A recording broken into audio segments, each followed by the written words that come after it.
Today's Dallas Cowboys rumors really highlight where this franchise is right now, and honestly, it's a crossroads that Cowboys fans know all too well. We're talking about a team with talent, a team with star power, but also a team that keeps circling the same issues year after year, and that starts at the very top. One of the biggest mailbag questions I keep getting is whether the Cowboys need a new owner and a new general manager. Now, obviously, Jerry Jones isn't selling the team, and Stephen Jones isn't going anywhere. But when fans ask that question, what they're really saying is that they want accountability, modern thinking, and a front office that's willing to be aggressive when the window is open. The Cowboys have operated like a conservative business instead of a ruthless football organization, and that mindset has shown up in free agency, in trade deadlines, and even in how they value their own players. That brings us right into one of the wildest but most interesting trade ideas floating around for the 2026 NFL Draft, which is the idea of trading both Cowboys' first-round picks to the Bengals in exchange for their first-round pick and a second-rounder. Now, on the surface, that feels like a lot to give up, but context matters. If the Cowboys believe they'll be picking in the late teens or 20s both years, packaging those picks to move up for a true franchise-altering player could actually make sense. The key question is whether Dallas would have the courage to do it, because historically, this front office values volume over boldness. The Bengals, on the other hand, might be looking to reload cheaply around Joe Burrow if their cap situation tightens. This is the kind of forward-thinking move contending teams make, but the Cowboys rarely play chess while everyone else is playing checkers. Another trade rumor that has Cowboys fans buzzing is the idea of Max Crosby for George Pickens. This is the type of deal that splits the fan base right down the middle. On one hand, Pickens gives you a young, explosive wide receiver with WR1 traits. But on the other hand, Max Crosby is a defensive culture changer. He's a relentless edge rusher, a tone setter, and the exact type of player Dan Quinn used to build around. If the Cowboys truly want to fix their defense, Crosby makes more sense than almost any receiver, especially when you consider how inconsistent Dallas has been at generating pressure when Micah Parsons is neutralized. The problem is that the Cowboys have traditionally valued offensive skill players over defensive dominance, and that philosophy has cost them in January. Free agency is another area where fans are desperate to see real spending, not bargain bin shopping. Every year we hear about selective aggression, and every year the Cowboys sit on cap space while elite players change teams. This offseason should be different, especially with the defense needing reinforcements at safety, linebacker, and defensive end. Jaquan Brisker from the Bears is a name that makes a lot of sense. He's physical, instinctive, and plays with an edge that the Cowboys' secondary has lacked. Pairing him with a ball-hawking safety would give Dallas a much more versatile back end. Quay Walker from Green Bay is another intriguing target. He's fast, rangy, and can stay on the field in all three downs, something the Cowboys have struggled to find at linebacker for years. Then there's the pass rush conversation, which brings up names like Joey Bosa and A.J. Epineza. Joey Bosa is the bigger name, and when healthy, he's still a difference maker, but availability is the concern. If the Cowboys go that route, it has to be on a smart, incentive-heavy deal. A.J. Epineza, meanwhile, is a quieter signing that could pay off. He's younger, durable, and still ascending. Dallas has missed on too many aging veterans. Epineza would represent a shift towards sustainable roster building. Draft-wise, Cowboys fans should keep an eye on players like C.J. Allen and Caleb Downs. C.J. Allen fits exactly what this defense needs at linebacker: physical, disciplined, and reliable. He's not flashy, but championship defenses are built on players like him. Caleb Downs is the kind of safety prospect that doesn't come around often. He has elite instincts, range, and football IQ, and he could immediately transform the Cowboys' secondary. If Dallas has a chance to land a player like Downs, that's when trading up becomes a real conversation. There's also the internal decisions that can't be ignored. Eric Kendricks re-signing would make sense if the price is right. He brought leadership and stability to the linebacker room, but Dallas can't overpay for past production. Terrence Steele is another tough call. Bringing him back on a pay cut feels reasonable, but only if the Cowboys have a real backup plan. The offensive line has quietly become one of the most fragile parts of this roster, and that's not something you can ignore if you want to protect your quarterback in January. Finally, the defensive coordinator search is critical. This hire will tell us everything about where the Cowboys think they are as a team. Do they want another aggressive, attacking defense? Or are they going to lean conservative and hope talent carries them? The wrong hire keeps this team stuck in neutral. The right hire, paired with real investment in free agency and a bold approach to the draft, could finally push Dallas over the hump. When you step back and look at all these rumors, trades, and targets, the theme is clear. Cowboys fans aren't asking for miracles. They're asking for intention. They want a front office that acts like a contender, not a brand. Until that changes, the rumors will keep coming, the debates will keep raging, and the Cowboys will remain the most talked-about team in the NFL without the results to match. Flexibility, and perhaps most importantly, a sense that the franchise is finally positioned to attack the future instead of merely surviving it. At his end-of-season press conference, Jerry Jones spoke with optimism about the team's ability to add quality players through both the draft and free agency, and he traced that confidence back to a decision made at the very beginning of the 2025 season, a decision that has quietly reshaped the Cowboys' financial and competitive outlook. Jones described the vision behind the Micah Parsons trade and hinted that the true benefits of that move are still ahead, not behind, suggesting that what the Cowboys were really trying to achieve is only now coming into focus. Away from the microphones and cameras, Jones went even further, floating the idea of busting the budget in pursuit of his long-stated personal goal, becoming the NFL owner with the most Super Bowl championships. He currently sits 3 titles behind New England Patriots owner Robert Kraft, and at this stage of his career, that gap clearly weighs on him. When Jerry Jones talks this way, it forces the league, and especially Cowboys fans, to ask a dangerous but exciting question. Could Dallas actually become aggressive in free agency? Right now, the Cowboys' salary cap situation looks less like a clean spreadsheet and more like a Monet painting, slightly blurry and dependent on where you stand. What is clear is that Dallas must clear cap space to comply with the 2026 limit, but the exact number won't be finalized until early March when the league officially sets the cap. As things stand, the Cowboys have roughly $330 million in contracts on the books, while league projections place the cap somewhere between $295 and $305 million. Even under conservative estimates, that means Dallas must find at least $30 million just to get under the cap before making a single addition. And that number could grow quickly if the team applies the franchise tag to wide receiver George Pickens, a move that would immediately add close to $28 million to the cap.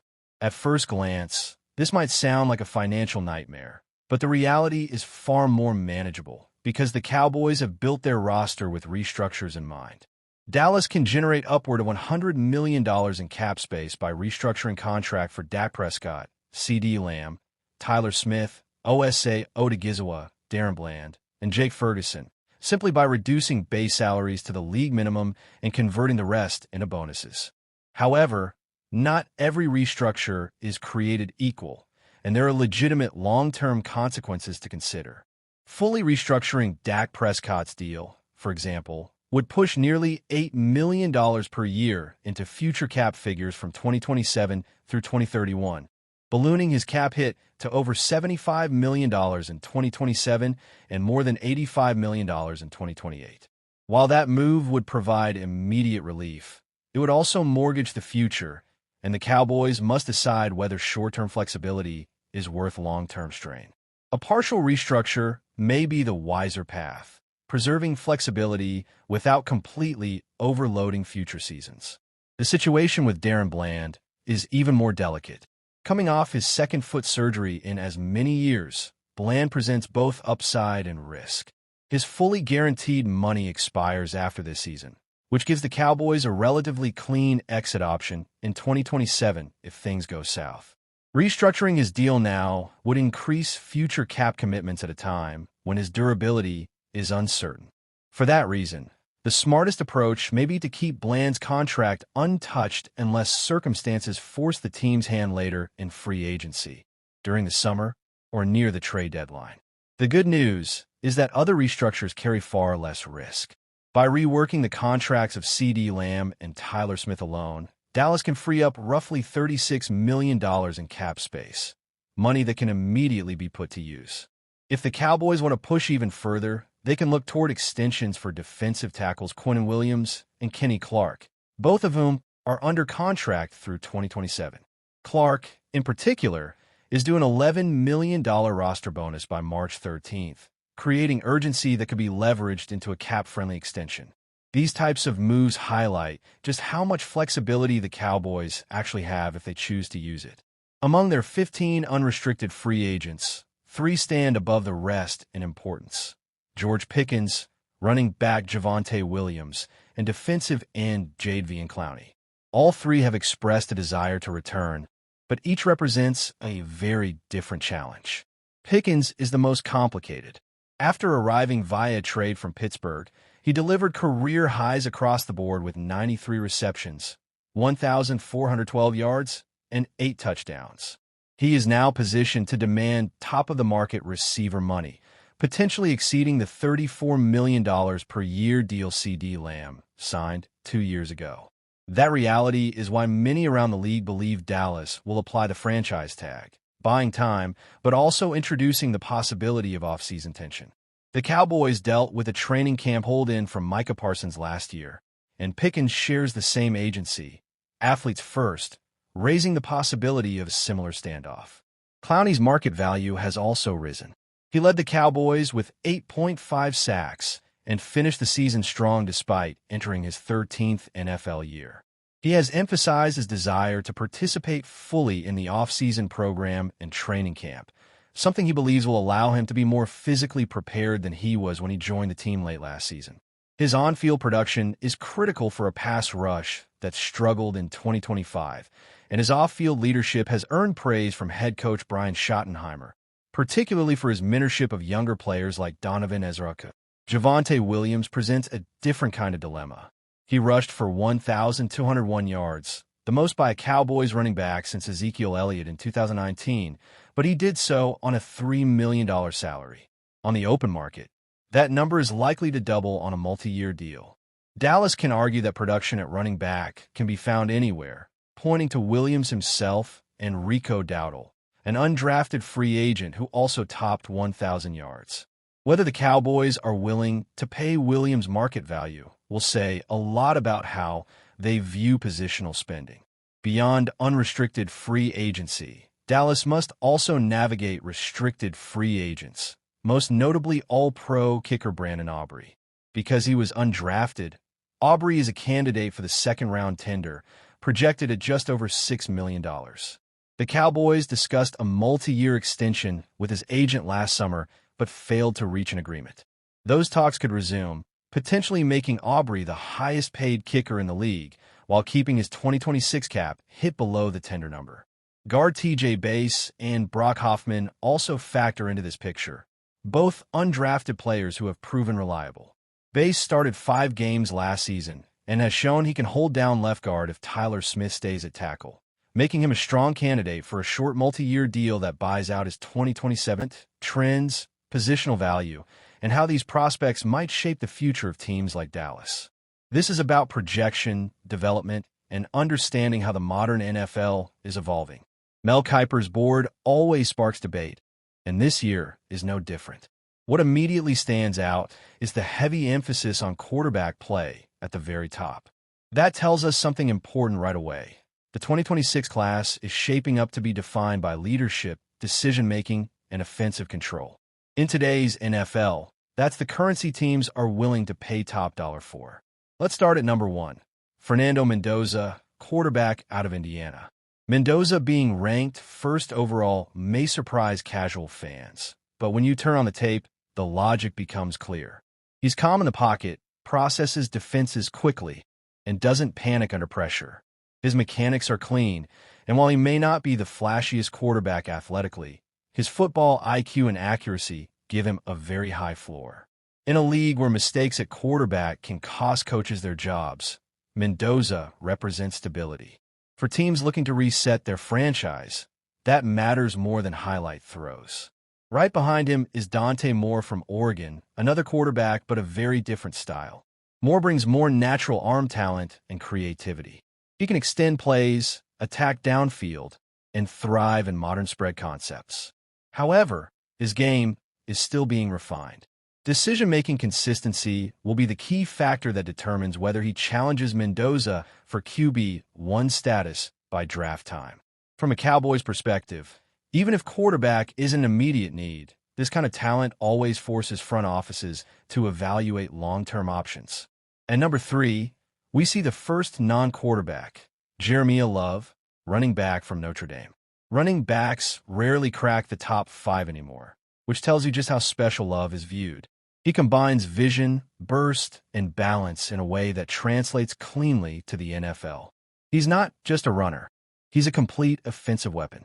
In Dallas, where offensive balance has historically been crucial, a player like Love would immediately raise questions about how teams value elite running backs in the modern game.